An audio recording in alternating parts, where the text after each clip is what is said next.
Welcome. Thank you all so much for being here. If you could go to the next slide. Okay, hi there. Our hosts are on the screen. My name is Kelly Thorne. I am based in Atlanta, Georgia. I am a BNIC certified cognac educator, a certified WSET level 3 spirits educator, and I've been in the hospitality industry for over 20 years now, with mostly a focus in bartending. And today we are going to dive into some cognac discussions. We're going to taste through 7 cognacs. I've said it a few times. If you're late to joining us, we're going to try to stick within our time limit, but if we do run over and you have to jump off, no worries. This will be available to you as a recording on cognacconnection.com. And today we're really going to talk a lot about flavor because this is in support of this wonderful competition that my second year being involved in it, the Cognac Connection. And so without further ado, I am going to introduce my lovely hosts, my 2 dear pals, and the founders of Speed Rock, Lynette Marrero and Ivy Mix. Hello, ladies. Hi. Thanks everyone for joining us. Like Kelly said, this is our second year and we are really excited to see so many people sharing their experiences this year about the competition last year, and it's definitely growing. So hello to everyone who was interested last year, who's joined us. Thank you for telling your friends because we've seen lots of new people joining. So welcome. We can go to the next slide. So we just wanted to give you a little bit of information about what's been going on. So you have almost like about a month and a week, basically, to enter this competition. So through the end of August 31st is the end. Every week we have been doing an Instagram Live on Wednesday at 2 p.m. Eastern time with actually the winners from last year. So if you want to get to know a little bit more about those conversations, get some inspiration, you can tune in on Wednesdays at 2 p.m. EST. And we also are keeping those on our IGTV, so you can watch past conversations at your convenience. And as we said, you can always go to www.cognacconnection.com to also just find out more about the rules and the information that we're just going to quickly go through today. But this is the basics. So end of this month, August 31st or next month, it's open to professional bartenders. We will have 10 winners who get this educational incentive. And if you want to know and hear some of the stories again about those individuals, what they did with their winnings last year, started really cool projects, etc., please check out at speed_rack Instagram. And you'll also get a virtual visit to Cognac France. So today, Kelly's going to take you through an incredible tasting and a lot of the information. What's wonderful about this competition is that you can pick any cognac you want. So this is a whole category competition. So that really broadens your horizons on things you can do for your cocktail. Next slide. Okay. Yeah. So we're going to go through a little bit of the criteria here. First, I also just want to echo what Lynette said. We're super excited to be here, especially with Kelly. We had this opportunity last year and it was in the height of COVID lockdown. And it really, this tasting in particular was like the highlight of my lockdown. Cognac is such a diverse category and I learned so much and I can't wait for today. But a little bit, you can see what the criteria is here. Cognac must be the primary ingredient and the only base spirit, so i.e. no rum or bourbon or other base spirits. No more than 6 ingredients and no more than 2 homemade ingredients. Every homemade ingredient must be replicable and must not have more than 4 components. This does not mean water. Take water out of that, water is fine. And such submissions should be able to be recreated in any bar program. You may use any cognac that you'd like, as Lynette said, and you can find more details at cognacconnection.com. That's been in the chat. And next slide, please.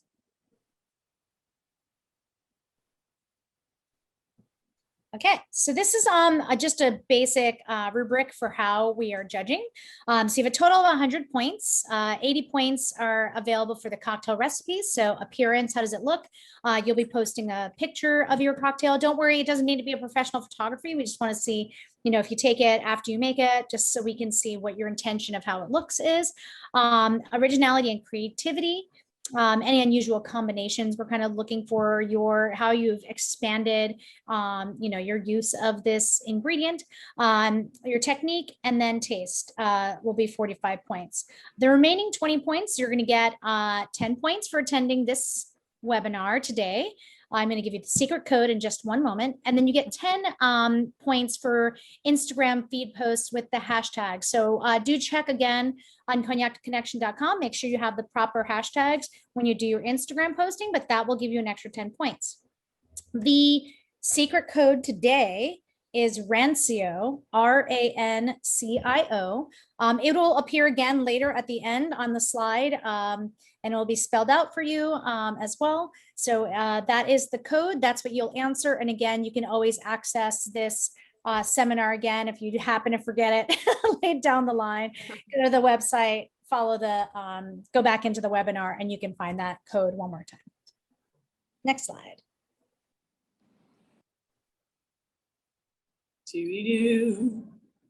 Oh, so we're All about right. to, hi, yeah, thank you. Oh, here it goes. Wait, okay, before we start this video, just to let you guys know, just a little bit more housekeeping.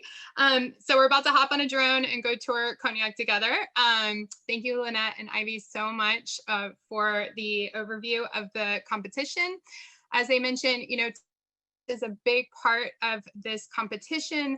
The majority of your points come from there. So just kind of keep that in mind, because we're going to talk about a lot of how these flavors are created throughout the production process of Cognac. And if you have any questions, just drop them in the chat. The back of the house team is going to answer any of the ones that they can in real time. And the ones that they can't, I will take care of at the end. All right, let's go to Cognac.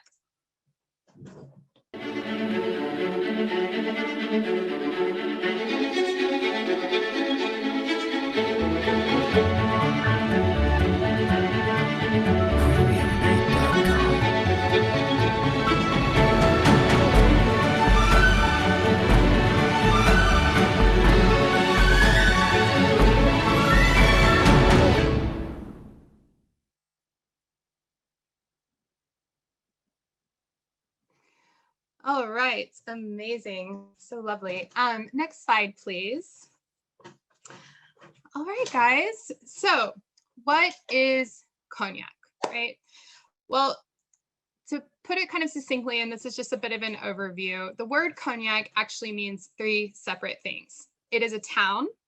The town of Cognac is in the heart of a region that spans a vineyard. That vineyard is also called Cognac. And in that vineyard, in this region, there is a brandy produced called Cognac, right? And it can only come from this area in order to be called Cognac. It's a brandy. Brandy can be made anywhere, but in order to be called Cognac, it needs to be coming from this area. Now, the region itself is broken up again into 6 different areas. These are subregions called crus. And all spirits start their life as a raw material, right? In the case of Cognac, it is a spirit made from grapes that is then fermented into a wine and then distilled. This wine must be distilled twice in copper pot stills using the Charentes method. We're going to get into all of this in greater detail. And then in order to be put on the market as Cognac, it must be aged in oak for a minimum of 2 years, right? And then from there, the youngest expression permitted for sale is a VS. So when you see the words VS today, that means that the spirit in the bottle is at least 2 years. VSOP, it's at least 4 years. And then XO, it's at least 10 years. Okay, next slide, please. All right, so we're gonna kind of zero in on where Cognac is on this lovely Earth, little like animation here. So the delimited region of Cognac is in the southwest of France. It's about 75 miles north of Bordeaux, and it's about a 2.5-hour train ride from Paris. Its west side faces the Atlantic Ocean, and the Charente River crosses the region. And these two bodies of water play a really significant role in the development of Cognac, and we'll talk a little bit about that in a moment. Now, to give you a bit of perspective about the significance of this product to the region, it is, and its importance as an agricultural product, it's the fourth biggest French vineyard area-wise, with vineyards covering 78,000 hectares. This is about 200,000 acres, and it's the biggest wine producer and accounts for 10% of the French vineyard. Next slide, please. All right, so this map kind of gives you an idea of the expanse of this region, but it also shows you our subregions, our crus. Again, there are 6, and they kind of work from the center, and then they work out from each other, right? So right in the center, these kind of burnedish orange colors, the darkest one is Grand Champagne. And then right outside next to that is Petit Champagne. That kind of lighter orange there, that's the smallest of our 6 crus, and that is called Borderies. And then we get into our greens. The darkest greens, that is Fanbois. The slightly lighter green is Bonbois. And then right outside of that is Bois Ordinaire, which is, it's this lovely little seafoam color, which is really appropriate because these are the vineyards that are kind of closest to the ocean.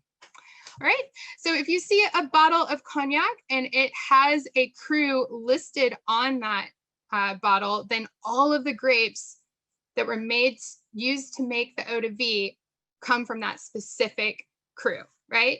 Now, if you see Fin Champagne on a bottle, and we'll see a few of those today, that means that it's both Grand Champagne and Petit Champagne, but the majority needs to come from Grand Champagne, at least 51%. Excuse me, next slide, please. All right, Cognac's history is as storied as the spirit is complex, but today we're just going to give a bit of an overview of some of the more significant points in time. Now, wine has been produced in this area for a really long time, right? Archaeological excavations give us physical evidence of wine being produced here back in the 1st century AD, so when the Romans were around. So they've been doing that part of the production for some time. Now, in the 11th century, in the Middle Ages, we start to see international trade as a mentality emerge from the region, and specifically with the Dutch, right? In addition to wine, this area is really well known for its salt at the time. And because of the location of the Atlantic Ocean and the navigability of the Charente River, the seafaring Dutch made their way to this region really easily. And they came often to pick up salt and wine for export. They were for transport. They were really big fans of this. Now, this relationship between the Dutch and the French evolved through the centuries. And in the 16th century, during the Renaissance, the King of France at the time, Henry IV, he asked the Dutch engineers to move into the region to help with draining the marshlands and to bolster salt production and trade, right? So he wanted to evolve the area. Now, we already know that the Dutch are big fans of the wines of the region. So upon settling in the region, they start shipping these wines back home to the Netherlands. Well, long ship journeys and delicate wine, they don't really mix. And historically, to make these wines more palatable, when the Dutch would get them home, they would typically distill them once and then mix them with water to dilute them back down, as well as herbs to just kind of try to revive that original character that they liked so much in these wines. Now they realize that it's much more economical. They'll be shipping way less volume if they go ahead and do this distillation step in France and ship the distilled spirit to the Netherlands. So they start installing these little rudimentary stills up and down the Charente River, right? Now, this is initially just a single distillation. And they're making these stills out of copper from Amsterdam. And that's important because that's a significant little like trade exchange that sticks with this area.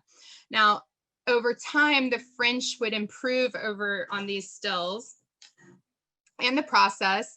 And at the beginning of the 17th century, we start to see double distillation. And we also, as they're kind of waiting for these barrels to be shipped for transport, they're sitting for some time. And because they have a stronger spirit in them, they're extracting more of these wood components, and they're starting to realize, oh, this is turning into something else. This is something that can be drunk neat. So they start to understand the effects of the barrel on the spirit.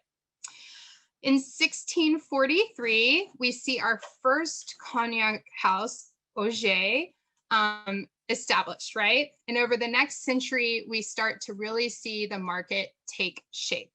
The export business of cognac is truly born, right? Cognac companies that are founded mostly by merchants from the British Isles, they form to collect eau de vie and start shipping it to their contacts in England, Holland, and Northern Europe. And this growth continues through the 18th century and most of the 19th century. And many advancements are made along the way. And it really does, the whole industry kind of starts to grow the region, right? Brands shift from cask to bottle, creating brand identity. This gives birth to new industry in the region, such as glass making, cork making, printing. So it's really becoming this very involved, important industry to the region. However, there are some setbacks during this, mostly due to some political turmoil, French Revolution, things of that nature. However, it is the most devastating kind of blow to the region is in the form of the sap-sucking, French root-loving aphid Phylloxera. And in 1875, at the end of the 19th century, we see Phylloxera appear in the region. And just a mere 20 years later, in 1895, it has destroyed 86% of the vineyards of Cognac. So this is devastating, right? This prompts an expedition led by a professor named Pierre Viala of the Montpellier School of Agriculture to the United States to seek out rootstock that was resistant to Phylloxera, but could also be compatible with the soils of Cognac. These soils are unique, and we're going to talk a little bit more about that in a moment. And this took many years and lots of trial and error and a lot of patience to kind of bring the region back in and help them recover. Now, the 20th century, we start to see it brings a lot of organization and initiatives to protect the production area. Legislation is instituted. We see the geographic production zone is delimited. The AOC is recognized as a controlled appellation of origin. And we see those regional appellations known as crus are delimited. And then as recent as 2015, there's a degree homologating cognac production specifications. So we're just still seeing, you know, this is a very active, thanks to the BNIC, very active involvement in protecting that region and making sure that that it is always a living to the standards that it needs to, but also evolving and kind of changing the way that it needs to protect it along the way. All right, next slide, please. Cognac specifications. All right. Okay, soil types of cognac, right? Now, these crus, these little subregions, they were delimited in 1938, but the parameters for that decree were actually based upon a study that were done all the way back in 1860 by this well-respected local paleontologist and geologist named Henri Coquant. And he studied the soil types in Cognac, and he teamed up with a taster, and the two of them kind of went around to develop and confirm a soil classification based on the eau de vie's quality, right? And there are several soil types found in Cognac. but kind of widespread, there's a lot of clay and limestone. Now the companion soils, these are the soils of Petit and Grand Champagne, and they're shallow soils of clay and limestone, and on top of soft chalk. And the chalk and limestone content is very high here. And these eau de vies that hail from here are said to have, from these two little subregions, these two crus, Petit and Grand Champagne, are said to have a lot of finesse and a lot of ageability. They aren't said to hit their apogee until several decades into aging, right? They're also thought to have a higher acidity content because of that chalky soil. And that chalky soil is what made it so difficult for them to find the right rootstock for cognac whenever they were looking for this. This chalk content, this limestone content is it had to be very specific grapes that could be grown there. Rootstock, that is. And then we have the Groix. This is a large part of Fembois, the main soil type found in Fembois. These are mixed soils of clay and limestone, but far less chalk. They are said to produce really round and supple eau de vie with aromas of freshly squeezed fruit. Next slide, please. Now in Borderies, the smallest cru, we find some of our oldest soils, and there's a good bit of clay and flint, which is this middle soil type, right? That's our smallest cru. There's also a lot of fossilized remains there, as old as 2,000 years old. The soil there is very unique. It's also just kind of its own microclimate in Borderies. And so it's kind of one of the more sought out crus. Spirits from this cru are said to have a lot of minerality, kind of a rounded character, as well as aromas of violet. Bambois, these soils are really rich in clay, and they're said to age much faster and be really rounded and very fruity. And then we have these really sandy soils, and this is found mostly in the coastal areas and Ordinaire, closer to the ocean. And the vines here kind of grow dispersed amongst other crops and all these maritime plants. So they're fast aging, they're fruity, and they're said to also have this kind of maritime influence to them. Next slide, please. All right, let's go ahead and taste something. So if possible, we are going to be doing some side-by-side comparisons of a few spirits. So if you're able to, those of us joining us for the tasting, to kind of taste the next two next to each other, Deleuze VS and the Doe VSOP will be the first two spirits that we taste. Let me get my glasses ready.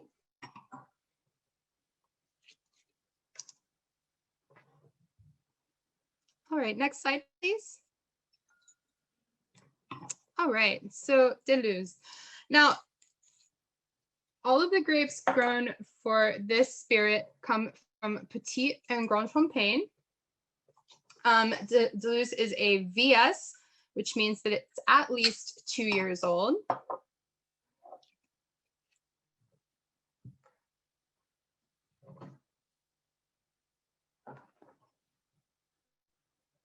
And if you guys want to join in on the tasting and throw anything into the chat, feel free to kind of go back and forth with each other.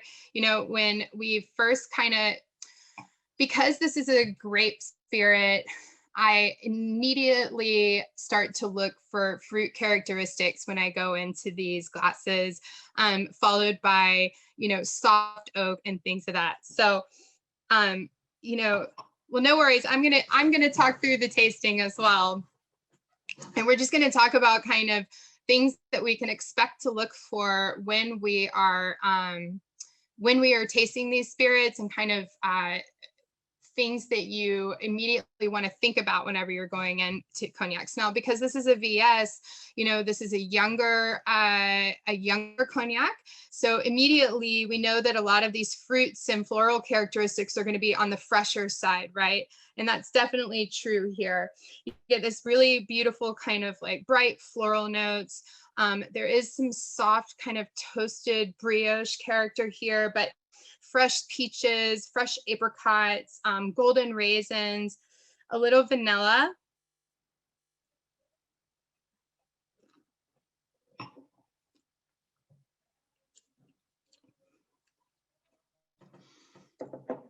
Now, something of note, they're using old oak in these spirits in Deleuze's production. So we're not seeing a lot of new oak character. We'll touch on that a little bit more as to why that's important. But I think that, you know, just off the bat, it's kind of the oak is there, but it's not at all too dominant. It's really allowing for these very like fresh fruit and floral flavors to kind of shine. But, and someone mentioned the texture, right? The texture is really nice here. One thing about the texture and something that's really cool is that there's this kind of soft, gripping, chalky characteristic, and that's coming from these soils, right? These soils that are in Petit and Grand Champagne. This is a fine Champagne, which it means at the very least, there's 51% Grand Champagne grapes in this, and the rest is made up of Petit Champagne, and it really just does have that kind of chalky characteristic to it that is directly coming from these soils. And so, you know, I'm always hesitant to say minerality in spirits, but I do think that sometimes we get these elements that remind us of that. And in this case, that's what this chalk characteristic is doing. Yeah, so we will get to on the lees. This is distilled on the lees. When we get to distillation and fermentation, I'll go into that a little bit further. Essentially, we're talking about yeast cells at this point. I just don't want to like get too far ahead of the presentation, but we'll definitely be discussing lees and what it means to distill on the lees. Okay, next slide, please. Now, in the case of the Doug, this is a VSOP, so it's at least 4 years old, but all of the grapes here are coming from Fembois. They are grown in their own vineyards that span 60 hectares. And I think just kind of off the bat, you get this like, again, going in for that fruit characteristic. Now, the thing here is that we are looking at a spirit that's a little bit older, at least 4 years old. So that fruit, while it's still very lively and very bright, there's definitely starting to get these secondary kind of orange marmalade notes, along with those brighter fruit notes and florality. And then a little more spice here, right? Because we're looking at something that has a slightly more age to it. They're using some new oak and some older oak. There's some kind of toast and soft clove aromas here, a little creme brulee. There's still, again, fresh fruit, but also some dried fruit here. And a little like nutty almond characteristic.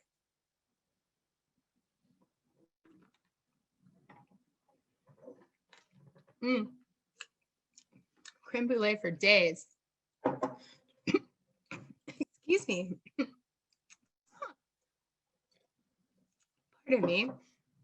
There is this really nice like caramelized sugar, almost like a creamy characteristic. This is a very round spirit on the palate, right?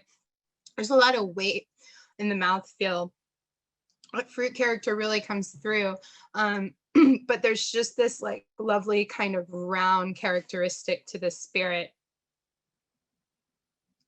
And all of those fruit notes are in wonderful balance with these toasty kind of barrel aromas and that nice little caramelized sugar note. But it does have this almost kind of creamy creme brulee characteristic and this nice barrel spice that gives it great structure.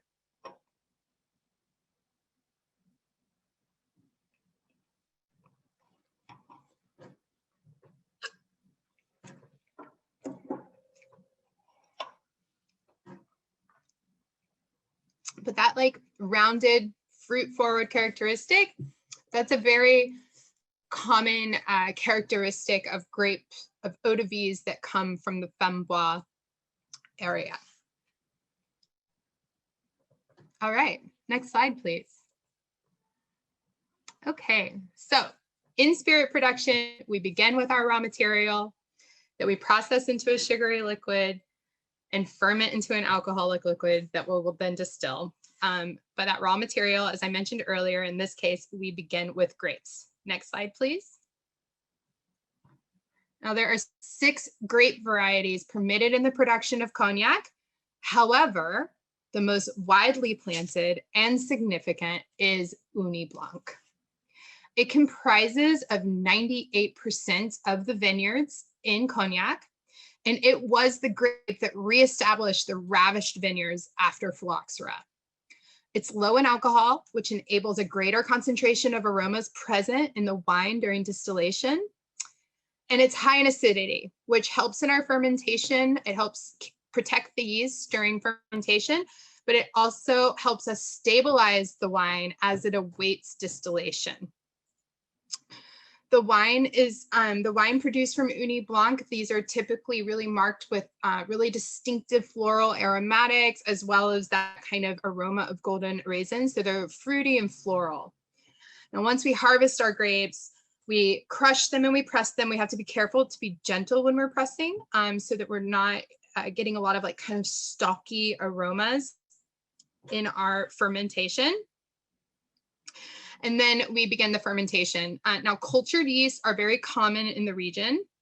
And during fermentation, and I know as spirits professionals, this is something that we've all been taught, right? Yeast eat sugar, they metabolize that, and they produce CO2, heat, and ethanol. And ethanol is obviously where we get our alcohol from. That's one of the most important things to a distiller. But there are many other outputs during fermentation and many other compounds that are really significant to the flavors of our spirits. Other compounds include fusel alcohols, sulfur compounds, fatty acids, and very important, esters. Now, esters are created when a fatty acid and an alcohol react inside of the yeast cell during fermentation. And this reaction is called esterification. And these esters are what give our eau de vie all of its fruity and floral aromas, right? There's some of that coming from the grape, but a lot of that is happening during fermentation. And then these wines, these newly made wines, are full of dead yeast cells and fragments such as grape skin and things of that nature. The larger particles are called gross lees, and those are always filtered off. The finer particles are called fine lees, right? So those are those lees that you saw in that text sheet from Deleuze. Now, the decision here to include those lees is completely up to the spirit producer, and we'll touch on why that choice is significant in a moment. But the thing to remember right now is that some distillers choose to keep those lees in the wine and some choose to filter them off.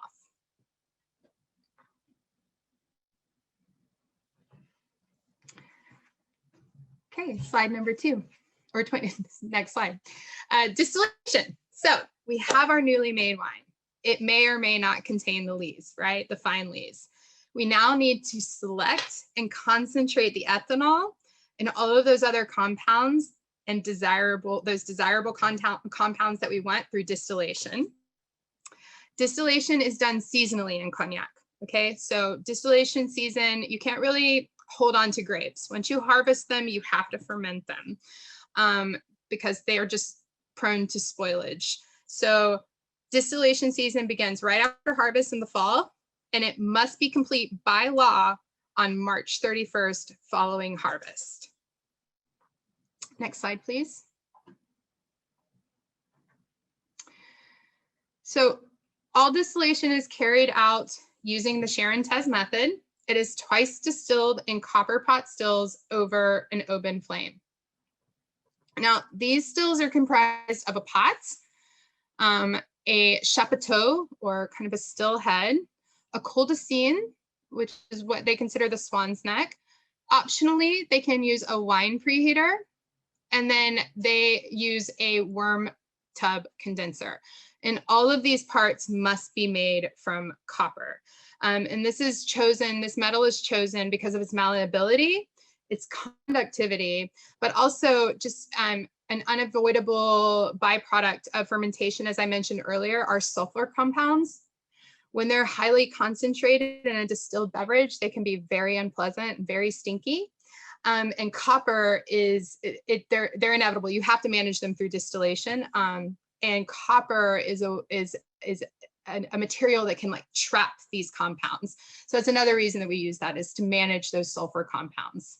Now, the wine is loaded into the pot. The heat is turned on. As the spirit boils, vapors rise up. They travel up the still, through the coldestine, through the wine heater if we're using it, and then through the worm tub condenser, where it is condensed back into a liquid. Now, the first time we do this, or our first distillation, is called the première chauffe, or the first heat. And it produces this cloudy liquid called bruit. This is our intermediate product, right? It has an ABV of about 27 and 30%, which is not enough to get us out to market. And so we're going to send this through for a second distillation. And we're going to do the same thing. We're going to load the bruit this time, and we're going to send it through its second distillation. And it's during this distillation that our spirit is cut 4 times. So I think kind of traditional, I think a lot of pot distillation traditions, we're looking at 3 cuts: heart, head, and tails. In the case of cognac distillation, we're looking at a head's cut, a heart cut. A heart is what goes off to maturation. Then we have a cut that's called the seconds. And this is essentially the first part of the tails cut. And then we have our tails cut, right? And it's here where many decisions are made. It's during distillation, this second distillation, that can impact the style of spirit produced, right? And one of those choices is where those seconds are recycled. Heads and tails always go back to the next batch of wine to be distilled. In the case of the seconds, the distiller can choose to also send those back to the batch of wine to be distilled, which means they'll undergo 2 more distillations and we'll get a lighter style. Or they can be redistilled with the bruit, which will produce a richer style, right? Another choice that they can do at this point in time is whether or not they had kept those lees on that wine. That's an important factor, because during the heat of distillation, those dead yeast cells will break apart and they're going to release more fatty acids and alcohols, which we know will react with each other and create esterification, as well as amino acids, which can cause Maillard reactions in the still. So spirits that are distilled with the lees can result in a much richer, more characterful eau de vie, and they're often considered more age-worthy. And again, these are just some choices that can be made. If we couple those 2 choices, we're going to get a pretty rich style. Some distillers choose not to distill in the lees. Some distillers recycle the seconds with their wine. It's really, it depends where they're making cuts as far as how many of these different compounds and that they're including in their spirit. But those are just a couple of examples of what they can do. And on that note, let's go to the next slide and try another spirit. So I chose the Remy Martin 1738 here because they do both of the things that I just discussed, right? They distill always on the lees, and they recycle their seconds with the bruit. So they kind of intentionally create this richer style of spirit, right? This is another Fine Champagne. So it's at least 51% Grand Champagne. And Remy Martin's almost 300 years old, y'all. It's wild.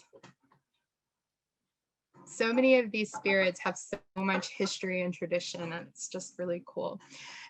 So the other thing that's kind of interesting about Remy Martin, they use still mainly Uni Blanc. It's 95%, but they are also using small amounts of Colombar, Faux Blanche, Faux Lignon, and Monty, some of the other grape varietals that are permitted. And just even kind of on the nose, right? You're just getting this spirit that has these kind of fig aromas and these date aromas. There's dried roses and dried violets, but there's also this just like a lot of caramel, a lot of toffee, and kind of these milk chocolate aromas that are coming off. And, you know, Ivy touched on this a little bit, and I think that this is where you really start to see there's so much variety in cognac, right? But it's all coming from pretty much the same grape varietals. They're all being fermented very similar to each other, but then we start to make these little choices that give us this kind of this unique character to each spirit. Are we including the lees in our wine after it's been fermented? You know, where are we making those cuts? All of these choices that can be made to create these different styles. And I think even with these three that we've tasted so far, we can see the variety that's possible in these spirits.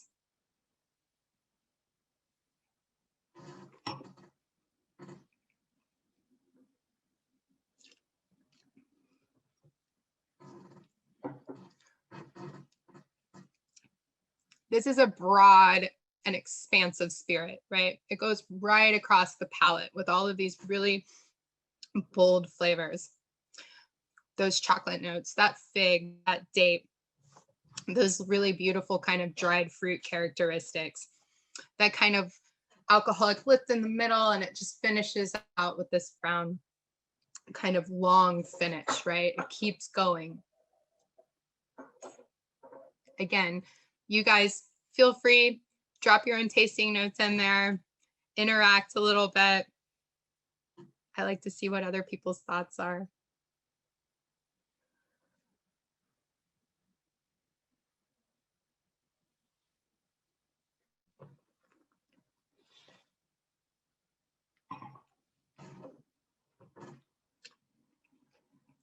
All right, next slide. Okay, so I kind of touched on this, but wowie, look at all of the different olfactive zones characterized in cognac. And that's the beauty of this spirit, because you get all of the things that originate kind of from coming from a fruit distillate, right? A grape distillate, all of these like fruit and floral characteristics. And then these lovely oak characteristics. And we're going to talk a little bit about maturation in a bit and dive into that all over the place. So warming a little bit further, but you know, think of this as inspiration when you're creating cocktails. Think about things that are complementary to these flavors, things that are contrasting, but still, you know, you could build upon flavors that are there, or you can find flavors that really push those forward, but aren't even necessarily found, but are just complementary to these other characteristics that are present. It's a journey, y'all. It's a journey. All right, next slide, please. Okay, so by law, cognac must be aged in oak for at least 2 years. Newly made eau de vie are tested and sorted, and then those with similar characteristics are kind of grouped together and barreled. And these little groupings are parcels. They're called coupes, right? And some of them are small groupings, and some of them are quite large. Now, again, distillation season only lasts 6 months. The rest of the year is spent in the cellars, managing the maturation process. Depending on the type of oak used, how it is seasoned and toasted, the type of cellars utilized, and ultimately the choices that the cellar master makes during maturation, these will all factor into the style of spirit produced, right? Next slide, please. So once our tree is harvested, only the heart of the tree is used to produce barrels for maturation. They're cut into staves and then stacked in tall pallets. And this is that kind of middle picture here. These tall pallets are stacked outside of the tonnellerie. The tonnellerie is like the cooper. And they're left here to season, right? We're trying to wash away the harshest tannins and start to break down some of these macromolecules that are there. Once they're seasoned, they are shaped into barrels and toasted in a process called boissonnage. Next slide, please. Now, wood-aged spirits have aromas of vanilla, clove, sweet spice, and coconut, as well as compounds that lend the eau de vie its texture, such as tannins, and its color, right? Now, some of these compounds exist within the tree when it's cut down, and some are created when a barrel is heated. And when a spirit enters a barrel, it's not static, right? It's constantly moving in and out of these staves and extracting these compounds. And when a barrel is brand new, the oak staves have the highest amount of these aroma, texture, and color compounds. And because these compounds are most present in these new barrels, newly made cognacs, they tend not to actually spend an excessive amount of time in new barrel, right? So as not to overwhelm our really delicate fruit and floral aromas with these compounds. So some producers will only introduce new oak for a few months, some for a few years, and some use no new oak at all, like we see with Deleuze, right? Now, from there, and these extractables are really prevalent in French oak, and so they can kind of still hold on to a lot of that for some time, but the more that we use them, after each use, we're losing those. So the spirit will be removed from that initial vessel, married with their eau de vie, and then it's going to be in its group and then rebarreled, right? And this rebarreling can happen many more times during the course of maturation, depending on the style destination of the eau de vie. Next slide, please. Now, charring is not common practice in cognac. Instead, we see barrels toasted to varying levels in that process called boissonnage. If you ever have the opportunity to visit one of these wonderful tonnelleries, they smell like a bakery. And the goal here is to develop the aromas of the wood and to break down some of those macromolecules so that the eau de vie can more easily digest it. And the level of heat intensity will correspond to an aroma profile, right? So lighter toasts tend to produce more soft toasted nut and kind of spice aromas, or that clove aroma. Medium toasts are typically more vanillin, and then dark toasts, they become more embryomatic, and we get these like soft smoke characteristics. Next, please. Now, French oak is the standard, and this can be further divided into two types of French oak. We have big grain, and this allows for the spirit to interact with oak more, extract more tannins. And then we have fine grain, which is tighter and typically less tannic. Now, some producers will use both. Some producers will only use one or the other. And another really important factor here is the cellar type, right? Like what kind of cellar are these barrels being aged in? Humid cellars, the alcohol will evaporate more in these during this maturation. These will tend to create kind of more round, sometimes more tropical forward spirits, whereas in dry cellars, more water evaporates and we create kind of spicier, drier, woodier notes. Again, both can be used. Some producers have preference over just one. All right, next slide. Triple tasting. All right, guys, so the next three spirits we're going to taste are the Cognac Park Carte Blanche Vias, the Valine Tertienne VSOP, and the Larsen Aqua Ignis. Okay, so we're going to start with the Park Cognac Vias. Next slide, please. Okay, excellent. So in the VS, we are looking at 50% Petit Champagne and 50% Femme Bois. They kind of go from cru to cru as far as lees distillation are concerned. They are using limousine oak or big grain oak, right? With a lighter toasting. And they start for their younger spirit 6 months in new oak and then old oak for the rest of aging, right? And they're using both types of cellars in their aging.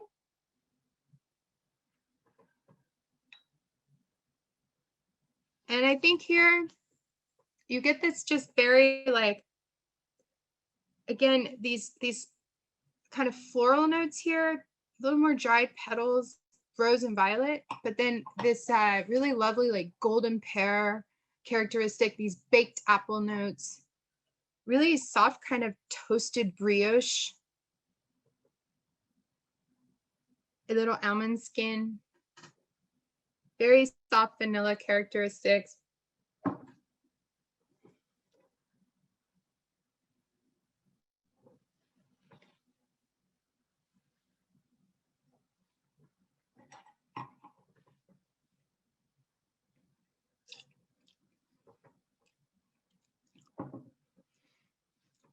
Gently mouthfilling, and then a little bit of a leaner texture mid palate.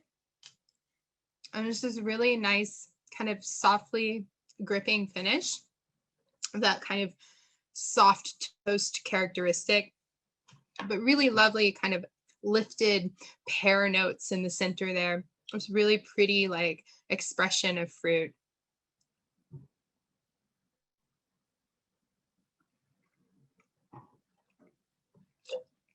Because again, we're going back to a VS, right?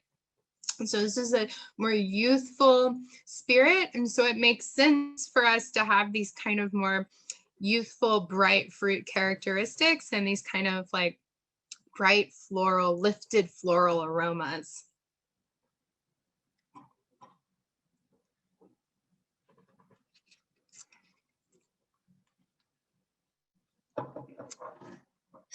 Let's go to glass number 2. Dali and Tosiane, VSOP.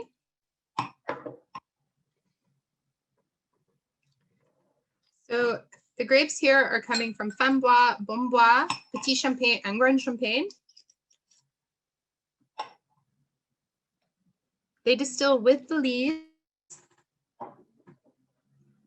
They spend just a few months in new oak to extract some of those oak aromas, but then the rest are spent in older casks with less tannins because they really aren't looking for an overly spicy profile. And they are using both types of cellars.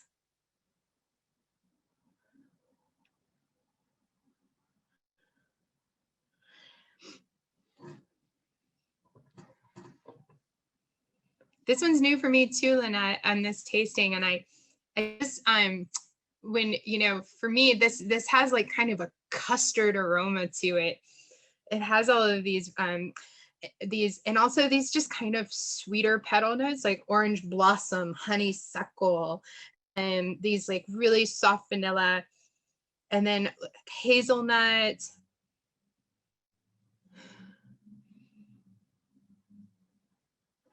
There's a little like caramelized pineapple.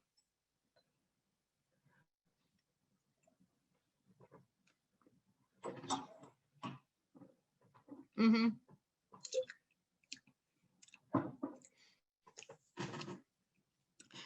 And then I just think that what we get on the nose really carries through on the palate, right? It's very kind of like round and supple and mouthfilling and weighty.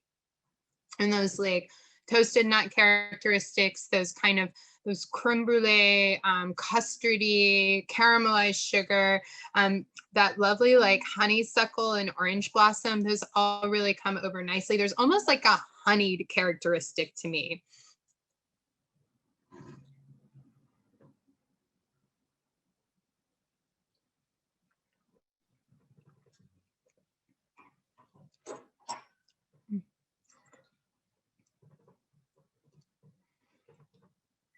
Okay.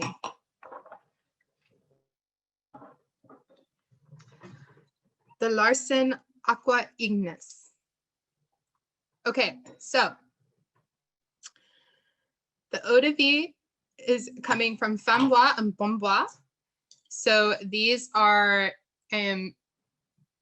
very like fruity, rounded eau de vies just off the jump, right? And then these go through a really interesting 2-step aging process.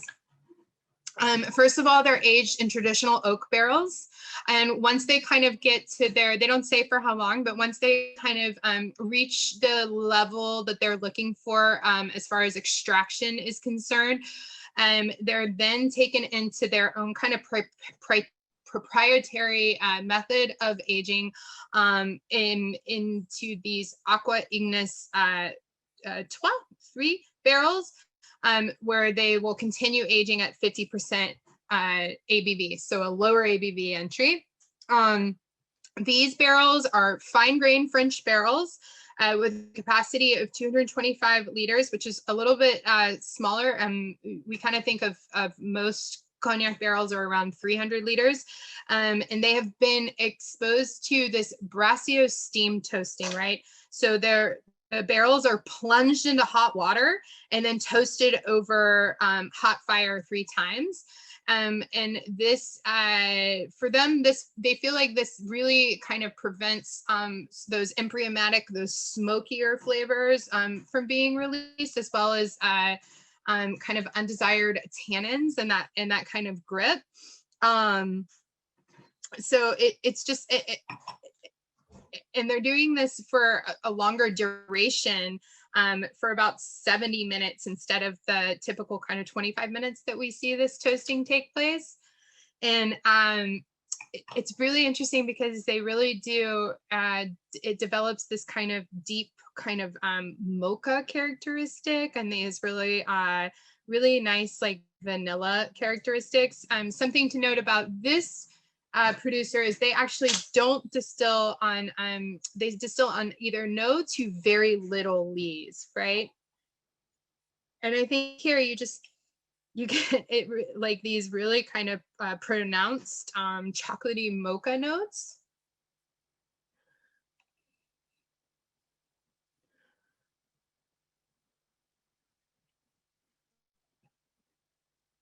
And again, there's definitely fruit here, and it's just a little more developed. You're not getting as much of that like kind of fresh, peachy apricot fruit. It's a little more developed. There's some dried fruits here, but also starting to go into that more kind of tropical fruit character. And that's something that we see through extended periods of aging, are these more tropical aromas, developed fruit aromas that start to come through.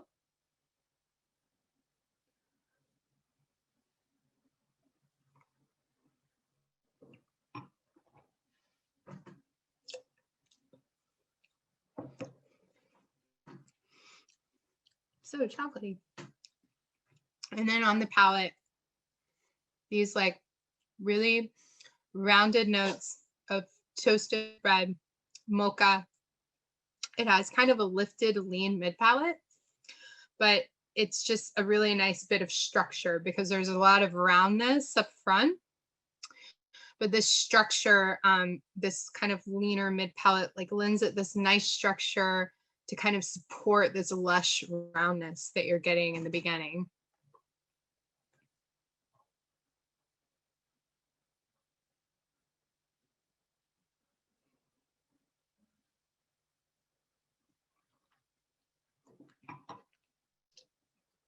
And I want a piece of chocolate with this.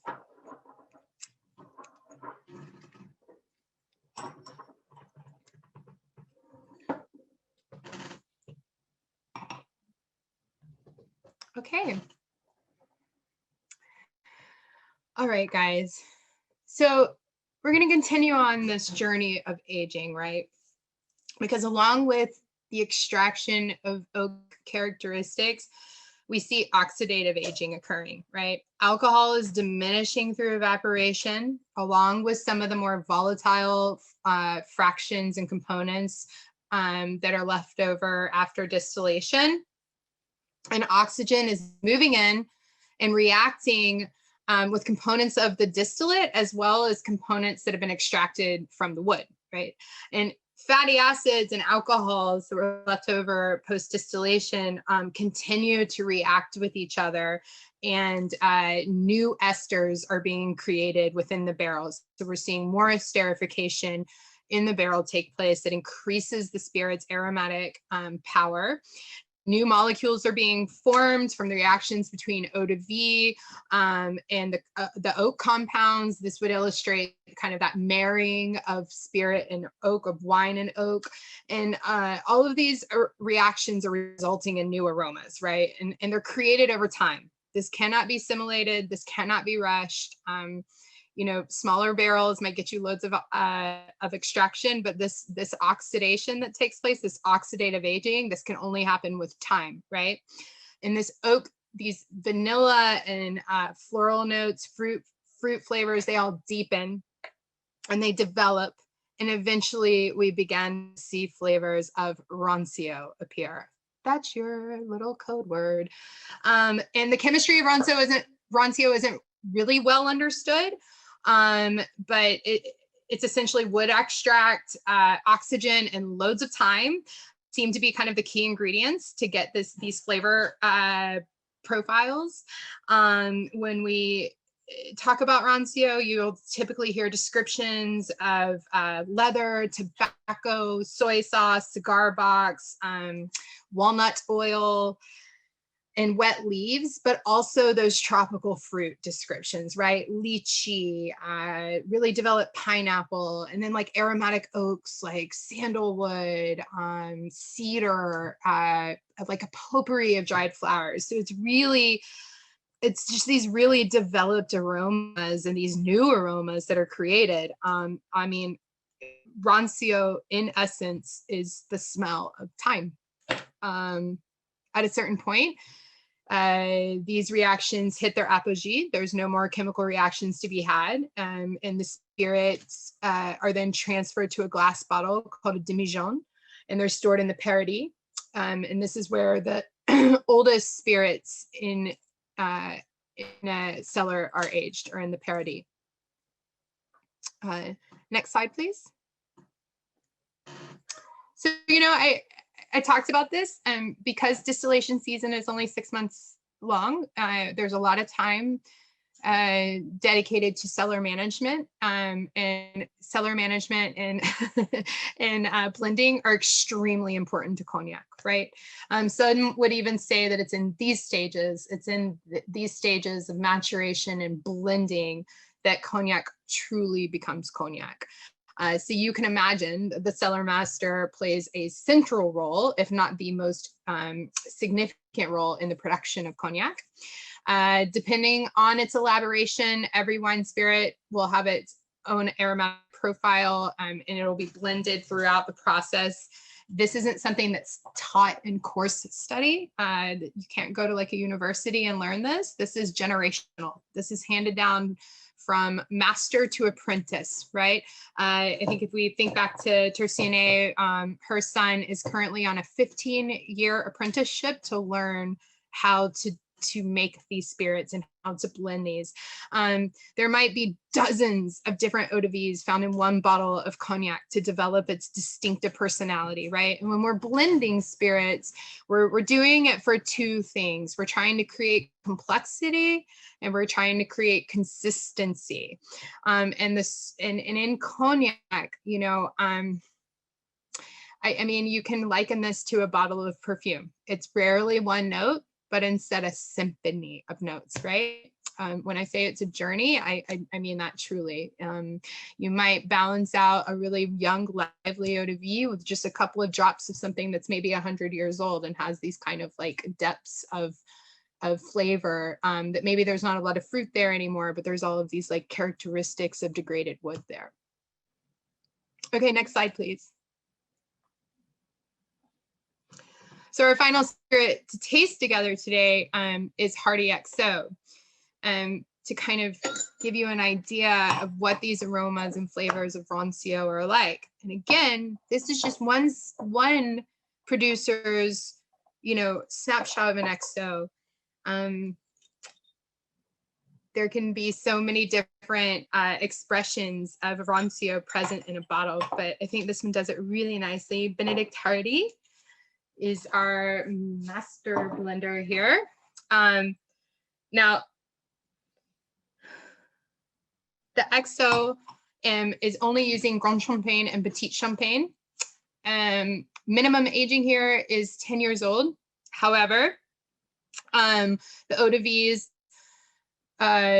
between or in this blend are between 18 and 20 years of age, and there's about 20 to 30 eau de vie present in this single bottle. So that's a lot. These cognacs are distilled on the lees. They only use Limousin oak or big grain oak, sorry, for lighter toasting. They begin aging in young or in new barrels and then switch to older oak barrels. Their cognacs are mostly aged in humid cellars, but they do do a brief aging in dry cellars for a full year to kind of impart some of those spicier, woodier notes, and then they move them to humid cellars. And I think that, you know, what you get here is really those kind of like that cigar box, that walnut, you know, those very developed kind of incensed sandalwood, cedar, tobacco, leather, but also those really deeply developed fruit notes that are here. I mean, there's a lot happening. This is a very complex spirit, right?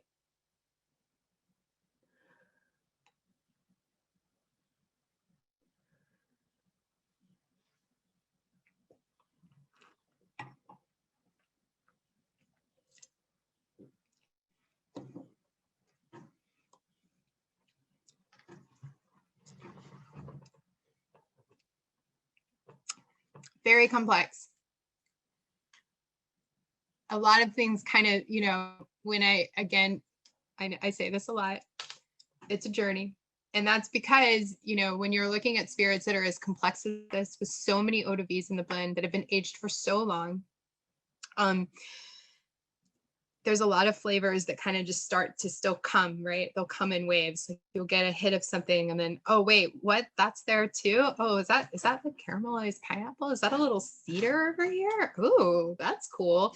And that's why I think that you know, spirits that cognac in general, there's so many flavors that you can find, and that's what makes it so much fun to mix with, right? It's so versatile. You can do something really fresh and fruity and like a sour. You can mix it with tropical drinks. It holds up the spice. It can be stirred and spirit forward. And when you're drinking something like this on its own, to really understand the full spectrum of the flavor profiles that cognac is capable of, I mean, it's just a really special and unique spirit in that regard. Love you, Tiff. Thank you. Excellent. So, next slide, please. And we kind of touched on this a few times. The Comte system is used to monitor the age of the stock. The key date to remember in the Comte system is the April 1st following that year's harvest. So grapes that were harvested in fall of 2020 would need to be distilled by March 31st. And then the Comte year for that spirit begins on April 1st following that. So April 1st of 2021 to April 1st of 2022 is considered Comte 0, and then so on and so forth. Again, youngest permitted on market is VS. VSOP is at least 4 years old. XO is at least 10 years old. And then Napoleon is 6 years old. Next slide, please. And then finally, the glass. You may have noticed me drinking out of a little tulip glass. You know, the BNIC, in their expertise, the most perfect glass are these tulip glasses versus the snifters that maybe so many of us learned to pour cognac in as young bartenders. I seem to remember we were also taught to heat it. That's okay. So, the thing about these larger snifter glasses is that often when you go in to get aromas, you just get a lot of alcohol on them. And the tulip glass kind of pushes the aromas up to your nose. These more delicate aromas are easier to pick up. I'm gonna be real honest with you. You should drink cognac out of whatever glass you want to drink it out of, though. So if you want to drink it out of a jar, you can drink it out of a jar. But completely officially, these tulip glasses are for sure kind of give you, they're designed specifically for cognac. They're called the cognac tulip. So excellent. Great. So next slide, please. This is the aroma wheel. These are just, again, this is going to be available for you guys to come back and look at. This is something that you can also find on the Cognac website. It gives you an idea of kind of, the spring, summer, autumn and winter of cognac, but it's just like aromas and flavors that are commonly found in cognacs. Not all cognacs, right? Because it depends on age, it depends on how they're made. But these are things that are definitely possible to be present. And then therefore, a lot of these flavors and aromas are really complementary to cognac. Next slide, please. Concio, secret code, enter the Cognac Connection, tell your friends about it, drink more cognac, mix with more cognac. And again, I look forward to seeing all of your creations. Don't forget to use your hashtags, use your @s. And thank you all so much for joining us today.